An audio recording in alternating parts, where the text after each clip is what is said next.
What if I told you that these smartwatches aren't actually so smart? That there is some seriously futuristic running technology out there that claims to take your running to the next level. I'm talking glasses that speak, treadmills that let you run without gravity, and insoles that can analyze your stride in real time with AI. Well, as someone who competes at a pretty high level, getting everything out of my training, it's kind of what I do. By the end, we'll see which gadgets truly feels like running in the future and which are just running on marketing. So without further ado, buckle up while I mentally prepare myself to spend way too much money for a college student.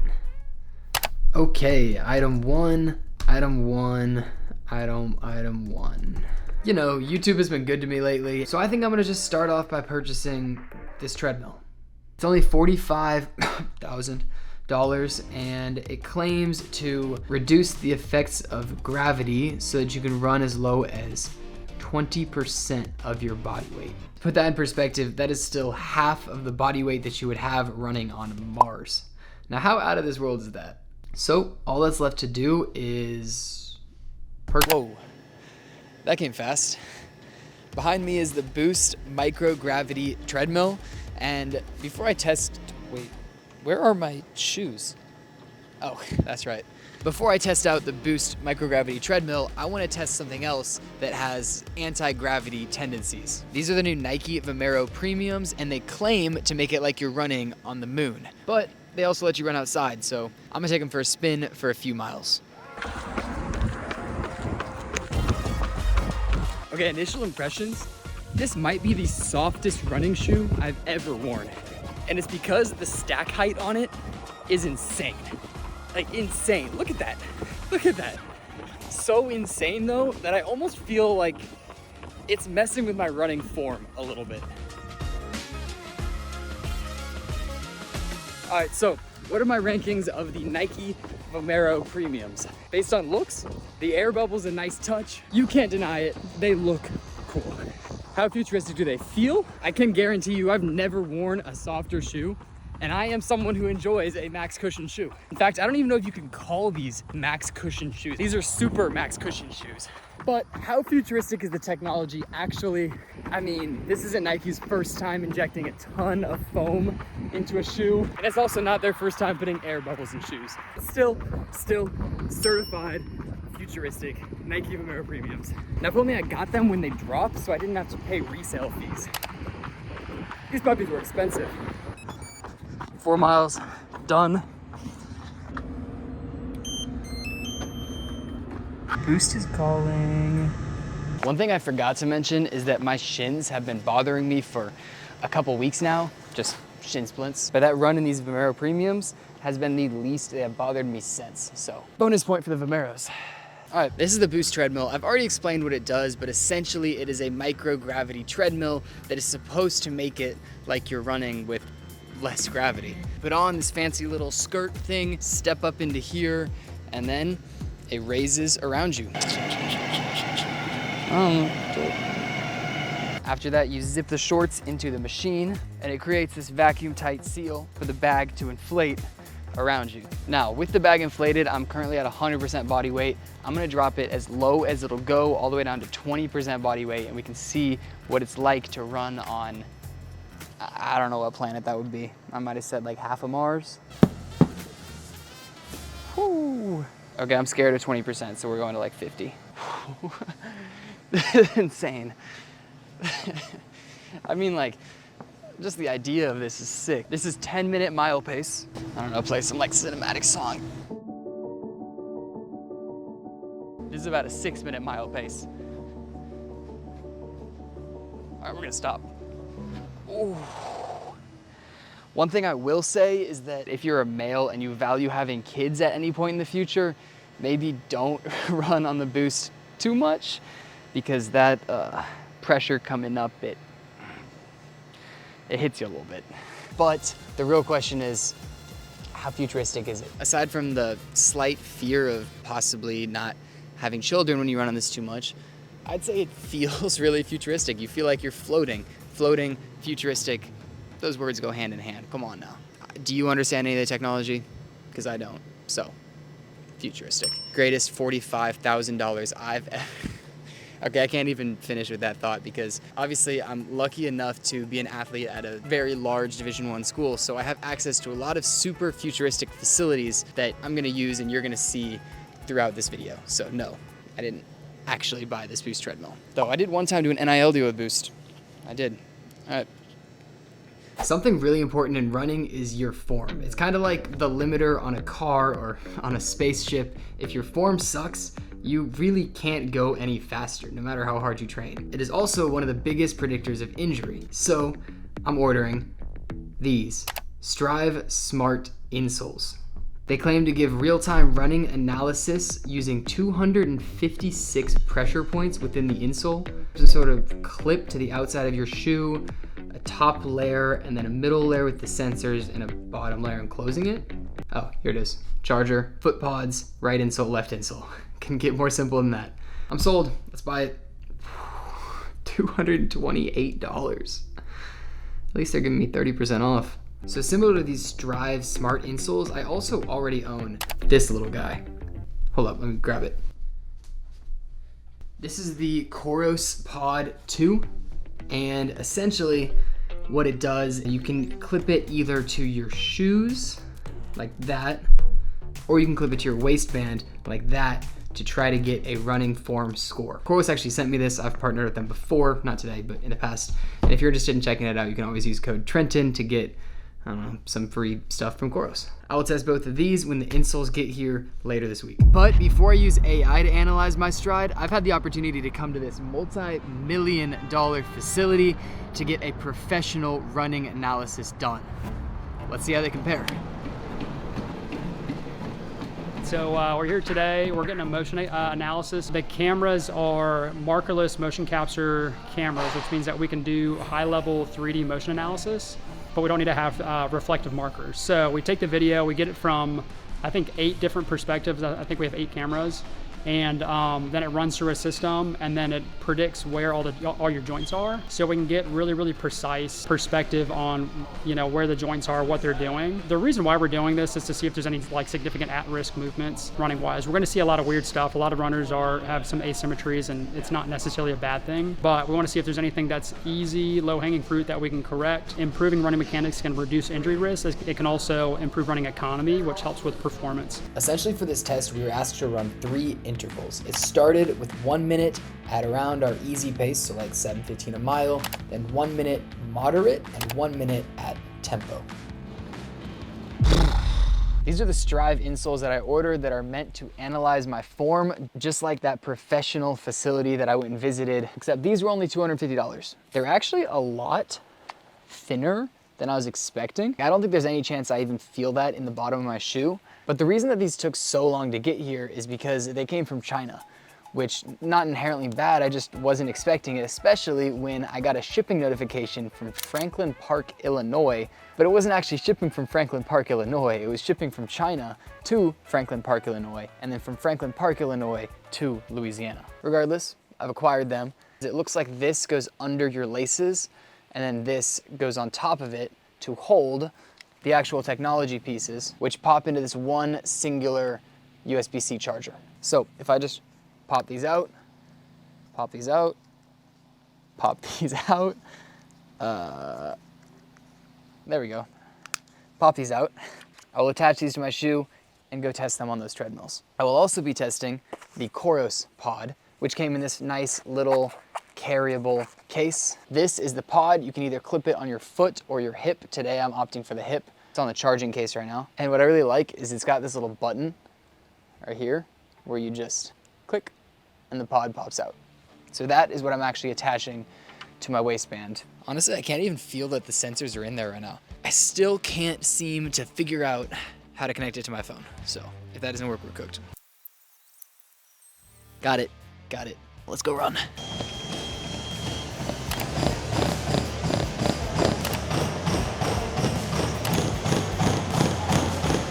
Okay, I did the same test that we did last time at the facility, only this time on a treadmill in my apartment complex with AI sensors. Now it's time to go analyze the data.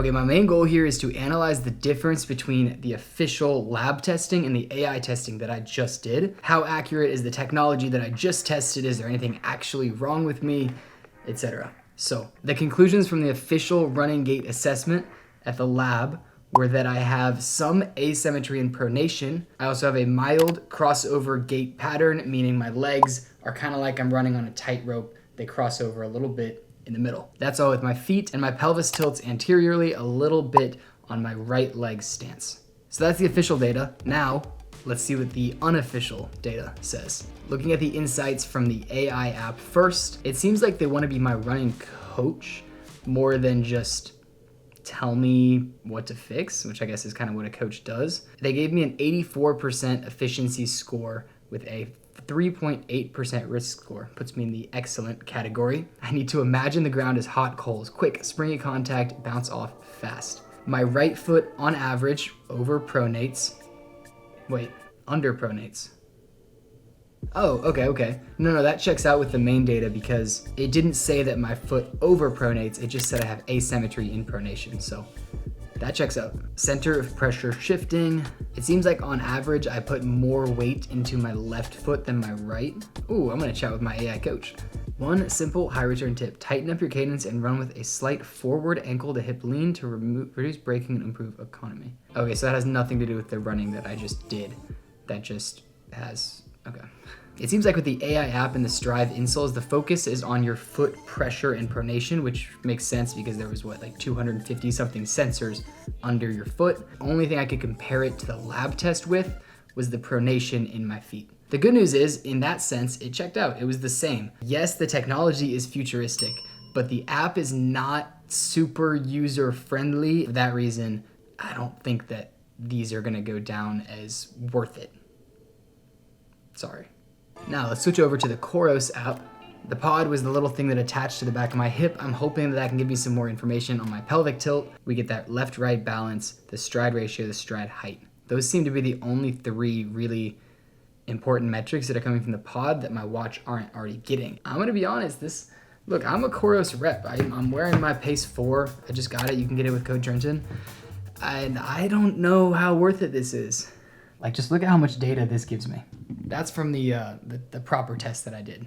Not gonna replace a proper lab test at least, that's for sure. So, just putting it out there.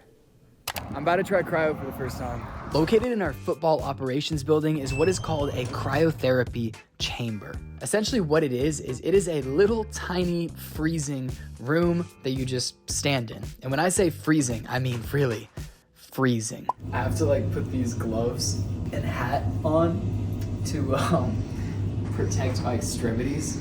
This intense cold shock is meant to help rapidly reduce muscle inflammation, to accelerate recovery, gives you basically a massive endorphin rush and hopefully a competitive advantage. We're about to find out if it really feels like it helps and how cold it really is. Honestly, walking out of it, I felt like a changed, cold, yet changed man. Definitely futuristic.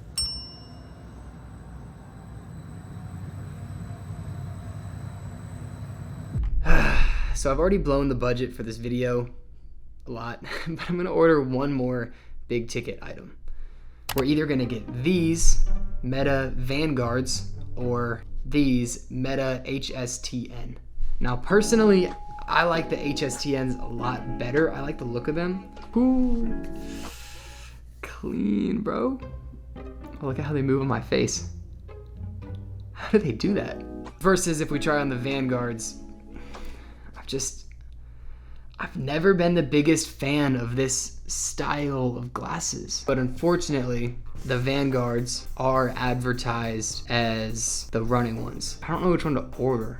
I think that if running connectivity doesn't work with these, then Meta is just gatekeeping because they have all the same connectivity settings. I think that we're gonna have to be the ones to test it. I think we're gonna be the person to put that to the test. Do both models work with running watches and Strava?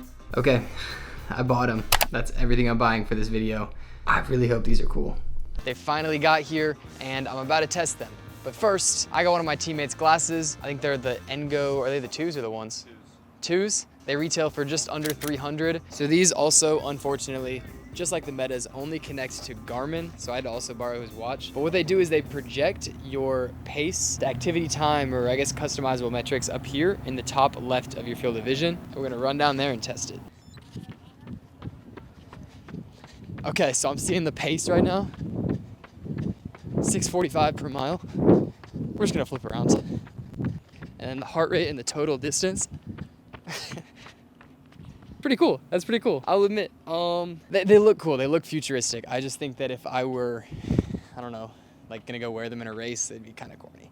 Okay, so I kind of forgot to give my final take throughout this entire monologue, but essentially I said I think that they look futuristic. They have that Terminator look, just like the Meta Oakley Vanguards. As far as actually futuristic, I don't know if the technology's that advanced. Just that projection technology kind of thing, that's been around for a while, surely, right? All right, now the big ticket item.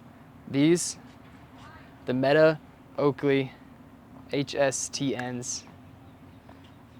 These retail for like $550, quite a pretty penny. We tried to connect them to my teammate's watch, and it wasn't working.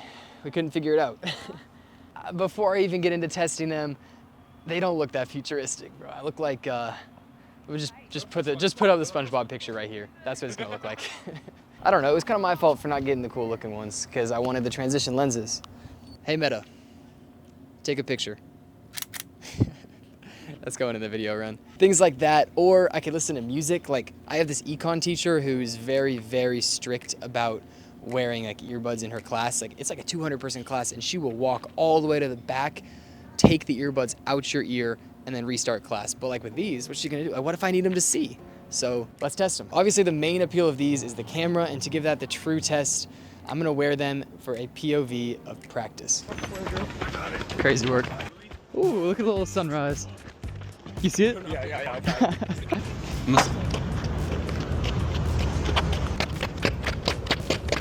Then you'd be actually. Text mom. Text mom.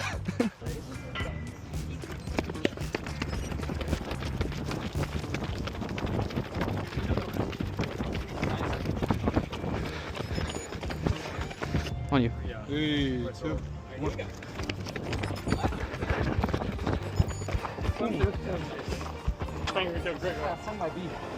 For what? Ow. Dude. There's no way. Ow. First does every rep.